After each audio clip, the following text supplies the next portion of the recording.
日前，湖北襄阳市警方历时90天，成功破获了一起特大制售假冒发动机的案件。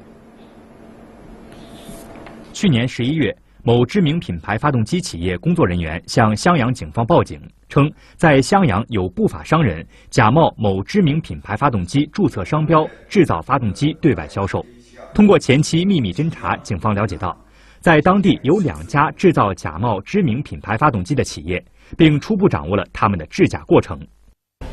通过从修理商购买旧的知名发动机品牌，将旧的发动机进行侧卸，更换新的零部件，外头再铺上刷上新漆，贴上假冒的商标标识，外观呢足以以假乱真。在调查中，警方发现，这2个制假企业的假冒发动机在国内销售网络非常庞大，涉及10几个省市。每1个星期出1次货，每次出货在物资楼台，采用物流配送和亲自上门这2种方式。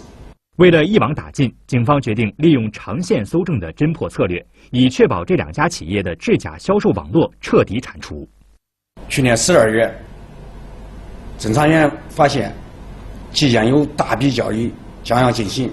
专案组决定及时收网。于是民警迅速行动，于2016年12月13号，在某物流园内将准备发货的2名制假的犯罪嫌疑人抓获，现场查扣假冒名牌商标的发动机3台。